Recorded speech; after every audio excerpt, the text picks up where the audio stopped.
हमारे साथ बातचीत करने के लिए हैं बागेश्वर धाम के पीठाधीश्वर पंडित धीरेन्द्र कृष्ण शास्त्री जी, शर्म की बात, जो कि अभी 1 महीने की विदेश यात्रा से लौट कर आए हैं। क्या बात कर रहे हैं? लेकिन जैसे ही विदेश यात्रा से लौट कर आए, वो कैसे? देश में आगमन हुआ, मगर क्यों? वैसे ही उन पर बौछार भी हो गई, बहुत सारे बयान भी आ गए। ये तो लेने के देने पड़ गए। सबसे पहला सवाल, विदेश यात्रा कैसी रही और विदेश का अनुभव आपका क्या रहा? पहले तो हमारे दर्शकों को वो बताइए। कोई सेंस बात नहीं। भगवान की बड़ी अनुकंपा अद्भुत रही। 3 देशों की यात्रा, ऑस्ट्रेलिया, फिजी और न्यूजीलैंड की यात्रा थी और भगवान की कृपा से कैसा लगा मेरा मजाक? वहाँ पर भारतीय परंपरा, भारतीय मूल निवासी, सनातन परंपरा को मानने वाले सब लोगों से मिले। चल झूठा। आने वाले दिनों में संस्कृति संतति विदेशों में भारतीय खतरे में। बड़ा हरामी हो बेटा। उनके संस्कार घट रहे हैं, धर्मांतरण बढ़ रहा है। हिंदुत्व के प्रति, सनातन के प्रति उन बच्चों में अब वह परंपराएं नहीं बची। फेंको, फेंको अपनी पूरी शक्ति के साथ फेंको। तो उनके बीच में बार बार जाना अनिवार्य है और उनको सनातन के प्रति और राष्ट्र के प्रति जगाना बहुत अनिवार्य है। माता पिता की संपत्ति संतति है। कैसा? वही संस्कारवान ना हो तो संपत्ति किसी काम की नहीं। कैसा? तो अद्भुत रहा। आने वाले कालांतर में फिजी में मठ की स्थापना भी हो रही।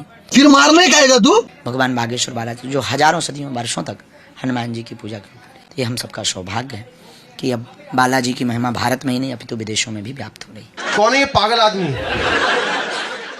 व्याप्त हो रही है। लेकिन जैसे ही आप भारत आए तो कुछ बयान आए कि आप अंडर टेबल पैसे लेते हो, ये करते हो, वो करते हो।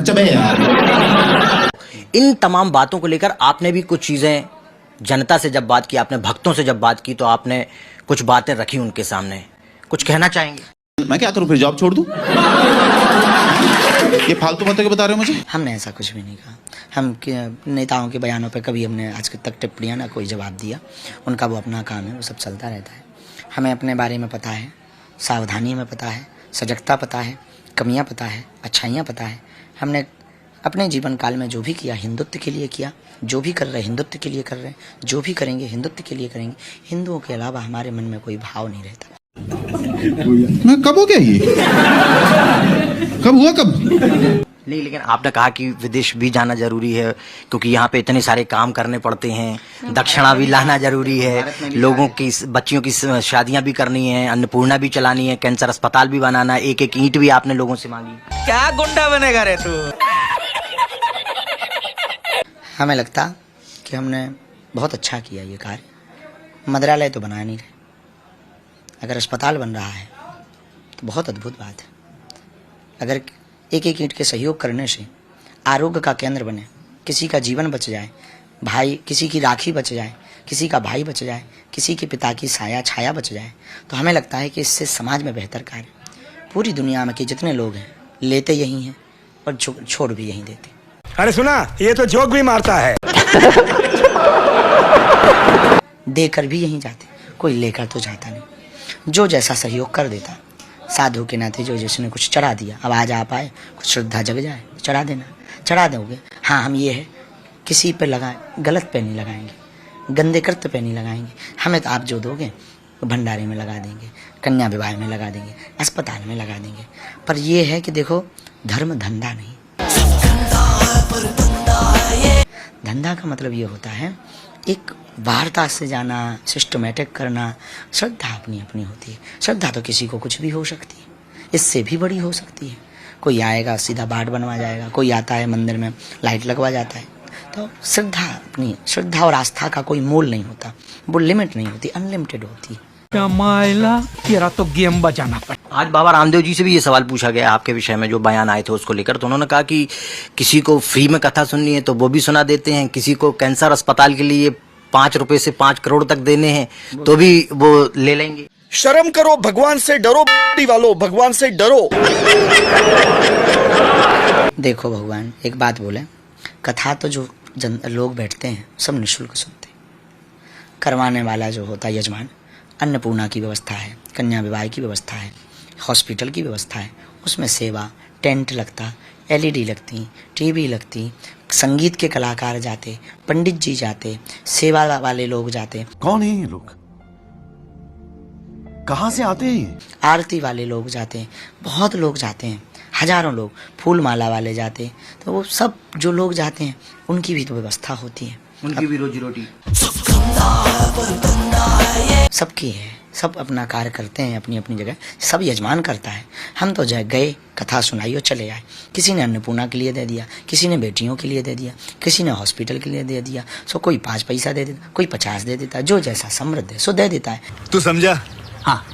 नहीं, तू समझा नहीं। हमें लगता है कि ये बुरा नहीं है, और उसको भी सदुपयोग में लगाना इससे बड़ी बात, इस पर बहस करना हमें लगता है बेतुकी बातें हैं।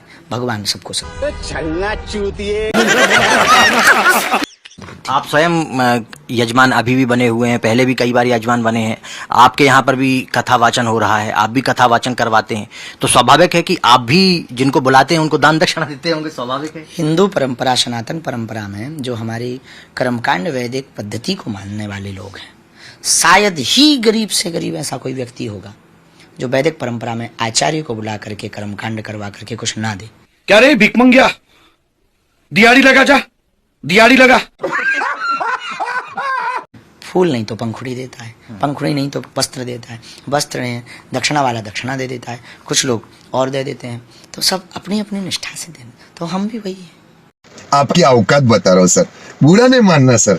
इटावा की घटना को किस तरीके से देखते, क्योंकि आपने खुद एक बयान जारी किया था और कहा था कि हरि तो सबके हैं, हरि की कथा कोई भी कर सकता है, बावजूद उसके वहां पर विवाद हुआ और वो विवाद बाद में फिर कहीं और भी डाइवर्ट हो गया। पता नहीं आप क्यों ऐसा बोल रहे हैं। हरि सबके हैं, ये हम बर नहीं कह रहे, सत्य ही।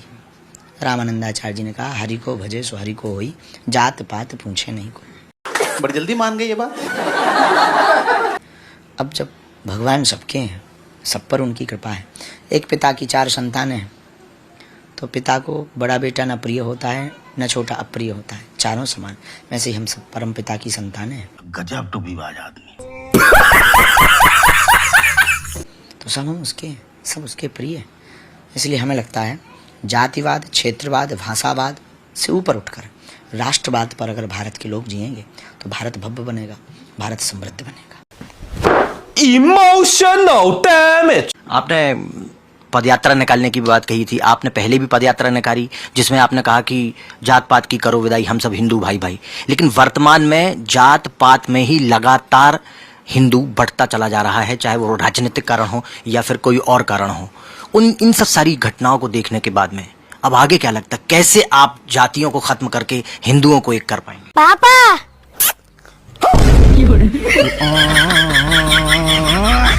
जातियों की खत्म की बात हमने कभी नहीं की, जातिगत अभिमान के खत्म करने की बात की। जातियों को खत्म करने में बड़े प्रपंच होंगे, झंझट होंगे। जातिगत अभिमान ये क्या है? जो है वो छोड़ो, हिंदू बनो, हमारा ये उद्देश्य। कुछ भी। दूसरी बात, इस घटना ने, इटावा वाली ने हमारा कार्य तो निश्चित है बढ़ा दिया है, मेहनत बढ़ा दी है। काम तो कठिन ही है, गालियां भी मिलती, तालियां भी मिलती। देखा आपने लापरवाही का नतीजा है। पर एक बात हम आपको कह दें, हम इस देश में हिंदुओं को बचाने के लिए कर रहे हैं, इस देश में हिंदुओं के संस्कार के लिए कर रहे हैं। कैसा? इस देश में आने वाली पीढ़ियों को बचाने के लिए कर रहे हैं। कैसा? पदयात्रा से हमारा कोई लाभ नहीं। ना तो हमें नेता बनना है, ना हमें अपना मुख्यमंत्री जिताना है, ना अपनी सरकार वो पार्टी जितानी है। फिर मारने का आएगा तू? और हिंदू हर पार्टी में, और जिस पार्टी में हिंदू है उस पार्टी के हम हैं, जिस पार्टी में हिंदू है। फिर मारने का आएगा? 2 भाइयों को लड़ाकर जो बेमनस्ता फैलाई जा रही, आज तो नहीं कल आने वाले समयों में जब फुटकर हो जाएंगे, उनको बहुत बुरा लगेगा। और जिन आने वाली पीढ़ियों पे गुजरेगी, तब देखना तो बहुत बुरी गुजरेगी। हम मालूम है तेरे बाप को मत सिखा। बच्चियों को जब उठाया जाएगा, मंदिरों को तोड़ा जाएगा, अभी हो रहा है, घरों को तोड़ा जाएगा। पश्चिम बंगाल से जाके पूछो, बांग्लादेश से जाके पूछो, त्रिपुरा, असम, मेघालय में जाकर के पूछो, कई महाराष्ट्र के, अब एक महाराष्ट्र में आया है, पूरे गांव को उन्होंने इस्लामीकरण कर दिया, क्योंकि 81% वहाँ मुसलमान। हमने ऐसा सुना है, सत्य भगवान जाने। मस्त जोक मारा रे, ये हंस रहे हलकट हंस। ये जो हो रहा, ये हमको दुखित करता है, ये हमको पीड़ा देता है। इसलिए हम जातिवाद मिटाने के, जातिवाद के से ऊपर तो उठो। आप कहते हो कि भारत समृद्ध हो, भारत भव्य हो। भारत भव्य तब होगा जब तुम भारतीय हो, हिंदुस्तानी ही नहीं रहोगे। या तो तुम बांग्लादेशी हो गए, या तो तुम क्षमा करो, या तो तुम मध्य प्रदेशी हो, या गुजराती हो, या बिहारी हो। भारतीय कब हो? या तो तुम यहाँ हिंदू कहाँ है, या तो ब्राह्मण है, या क्षत्रिय है, या वैश्य है, या शूद्र है। ओ भाई, मारो मुझे, मारो मारो मुझे, मारो मारो। एकदम इन्होंने वक्त बदल दिया, जज्बात बदल दिए, जिंदगी बदल दी। इटावा की घटना भी क्या है? यही तो है। इनका मजा समर्थकों को तो नहीं होता, इसका पूरा फायदा नेता लेते हैं। लेकिन महाराज जी, एक बहुत बड़ा विषय सामने निकल कर आया है। आपके छतरपुर में ही कई विधानसभाएं हैं जहां पर हिंदू धर्म छोड़कर ईसाई धर्म कबूल कर रहे हैं लोग। वीडियोस आए हैं हमारे पास, भगवानों को बाहर निकाल रहे हैं, भगवानों की फोटो जला रहे हैं। उन लोगों को कैसे बचाएंगे आप? आंखें खोलिए, जुबान दिखाइए। अब देखिए, आप डायरेक्ट ठीक हो जाएंगे, ठीक है? देखो भैया, कारण क्या है? इस कारण में सब लोग गुनहगार हैं। आप क्रोनोलॉजी समझ लीजिए। एक अकेले हम नहीं, मीडिया के आप भी गुनहगार, नेता भी गुनहगार, हिंदूवादी विचारधारा के लोग भी गुनहगार, सभी संगठन गुनहगार। क्योंकि ये सबका काम है, सबके लिए। ऐसा अगर हो रहा है तो बहुत ही हमने आवाज उठाई आपके सामने हाँ, ये विषय लेकर। तो हम चाहते हैं कि एक धीरेन्द्र कृष्ण शास्त्री से देश में बदलाव नहीं होगा। घर घर धीरेन्द्र कृष्ण शास्त्री की आवश्यकता है। बस हवा निकल गई। एक और विषय जानना चाहते हैं, क्योंकि नेम प्लेट को लेकर आपने पिछली बार बोला था, पिछले साल, कि सभी लोग नेम प्लेट लगाएंगे बागेश्वर धाम में जितनी भी दुकानें चल रही हैं। उत्तर प्रदेश सरकार ने भी जारी किया, क्योंकि कावड़ यात्रा चल रही है। अब उत्तराखंड सरकार ने भी जारी किया कि कावड़ यात्रा चल रही है, सब लोग नेम प्लेट लगाएं। लेकिन उसको लेकर विवाद हो गया। कुछ संगठन कहीं गए, किसी व्यक्ति का आधार कार्ड मांगा, वो दे नहीं पाया, उसके कपड़े उतार दिए। तुम्हें शर्म है? कुछ शर्म आया है? नहीं। उस पर राजनीति तेज हो रही है। आपको क्या लगता है, नेम प्लेट होना चाहिए या नहीं होना चाहिए? दूसरी चीज, क्या ये आतंकवाद है? बेशर्मो, शर्म करो, शर्म। देखो, जो हम हैं वो बताना बुरा नहीं। पहली बात, छिपाना क्या? फिर अपनों से क्या छिपाना? क्षणिक स्वार्थ के लिए फिर क्या छिपाना? दूसरी बात, जब इतने कांड चल रहे, लैंड जिहाद, लव जिहाद, थूक जिहाद, मूत्र जिहाद, तो और सतर्क और सावधानी की आवश्यकता है, पवित्रता की आवश्यकता है। हाँ, ये कर लो पहले। बड़े लोग हैं, पहले ऐसे करते होंगे। तीसरी बात, आतंकवादी तो नहीं, पर इतना हम कह सकते हैं कि ये सब कालनेमी, जो हैं कुछ और, दिखा कुछ और है।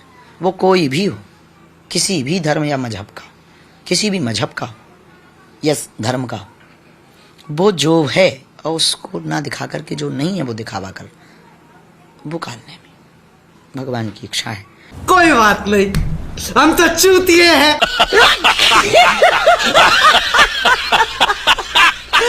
तो भैया फाइनली अपनी वीडियो तैयार हो चुका है द एंड। उम्मीद है कि आप लोगों का हमारी ये वीडियो अच्छी लगी हुई।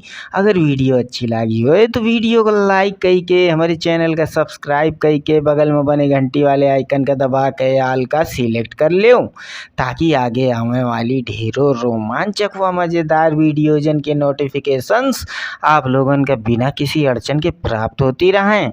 तो वीडियो को क्लोज करें तो पहले साथियों, आप सब लोगों से गुजारिश है कि यदि आप लोग हमारे चैनल में नए हो तो चैनल का सब्सक्राइब कर ले हो, और हाँ, वीडियो को लाइक करब तो बिल्कुल ना भूलो।